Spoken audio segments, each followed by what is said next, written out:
The galactic court of Zerthalia had never been so silent. Asher stood in the center of the crystalline throne room, his human frame looking impossibly small beneath the vaulted ceilings that stretched toward the artificial sky. Around him, hundreds of alien dignitaries from across the known galaxy watched with multifaceted eyes, sensory tendrils, and bioluminescent organs that pulsed with barely contained curiosity. The air hummed with translation matrices and psionic dampeners, creating an almost oppressive atmosphere of formality. He had been brought here as a curiosity, a representative of humanity, the newest species to stumble into the galactic community. Earth had only made first contact 3 cycles ago, and already the political machinery of 1,000 worlds sought to categorize, analyze, and ultimately dismiss his kind. Humans were weak, they said. No natural armor, no venom, no telepathic abilities. Their lifespans were laughably short, their technology primitive,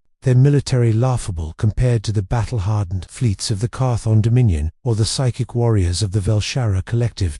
Queen Elizabeth IX of Zer, however, had insisted on this audience. She descended from her throne with a grace that seemed to defy the laws of physics itself. The Zerthalians were an ancient race, their bodies composed of semi-corporeal energy bound by intricate geometric patterns that shifted and flowed like living mathematics. Elizabeth's form was particularly magnificent, cascading waves of violet and gold light that coalesced into something almost humanoid, crowned with a halo of spinning crystalline fragments that represented her authority over 7 star systems.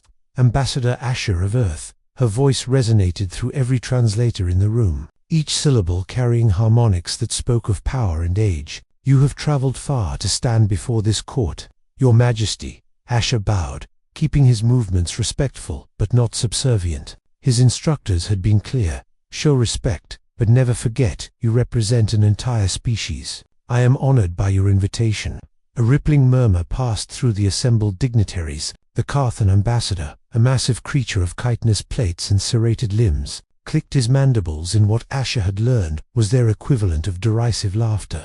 The human speaks of honor, the Carthonese translator crackled. What does a species that has barely left its own star system know of honor? You have no warrior tradition, no glorious conquests, no legacy of strength. Asher felt his jaw tighten, but before he could respond, Elizabeth raised one elegant hand. The motion sent ripples of light cascading through her form. Ambassador Creovax. You speak from ignorance, the Queen said, her tone carrying an edge that made even the massive Carthon lean back slightly. I have studied the humans extensively since their arrival. Would you like to know what I discovered? The court fell silent again. Elizabeth's interest in the newcomers had been noted, but few understood why she devoted so much attention to such an unremarkable species.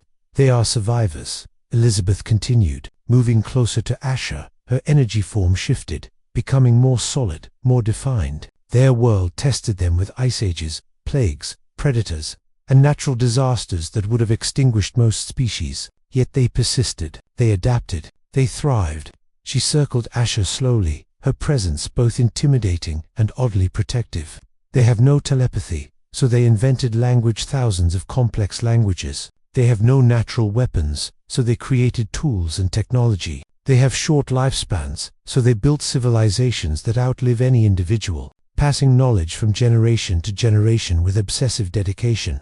Asher stood straighter, feeling the weight of her words. This wasn't what he had expected. The other species had spent days listing humanity's deficiencies. Now the most powerful being in the room was speaking of them with something approaching admiration. But perhaps most remarkably, Elizabeth said, stopping directly in front of him, they possess something many ancient species have lost: compassion coupled with determination. They look at the universe and ask not, what can we conquer, but what can we learn? Who can we help? The Queen's form solidified further, taking on an almost completely humanoid appearance, an honor that sent shocked whispers through the crowd. In Zerthelian culture, assuming another species' form was a gesture of profound respect. 3 days ago, Elizabeth's voice softened slightly. Ambassador Asher risked his own life to save a Velshara child who had wandered into a restricted zone during the treaty negotiations. He did not hesitate. He did not calculate the political implications. He simply acted because a child was in danger.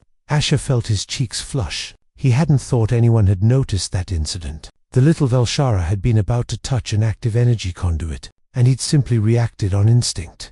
The child's parents are here today.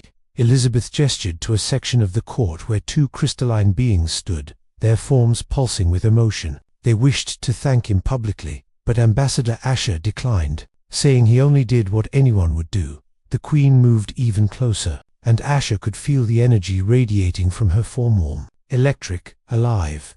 "That is the measure of humanity," Elizabeth said, her voice now carrying across every corner of the vast chamber. "Not their weapons or their technology, but their character, their stubborn, impossible, beautiful refusal to become callous despite living such brief lives in such a dangerous universe."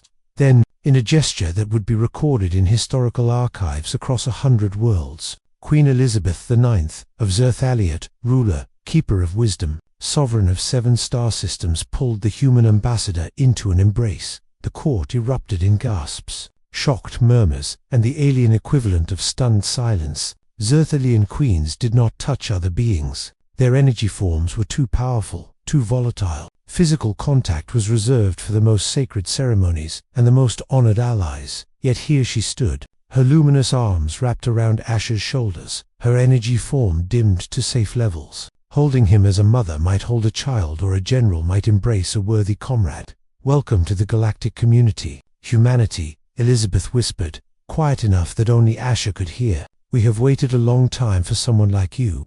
When she finally released him and stepped back, her form blazing bright once more, Asher stood speechless. Around him, the court remained frozen in stunned silence. Then, slowly, the Valshera parents began to glow brighter, their species' form of applause. Others joined them. Even Ambassador Krelvax, after a long moment, crossed his massive arms across his chest in the Carthan gesture of respect. Queen Elizabeth returned to her throne, her voice ringing out one final time. "Let it be known across all systems, humanity is under Zerthalian protection. Any who threaten them, threaten us." As Asher was escorted from the chamber, his mind reeling from what had just occurred, he couldn't help but smile. Humanity had just gained not only acceptance but a powerful ally, and all because one human had simply done the right thing. End.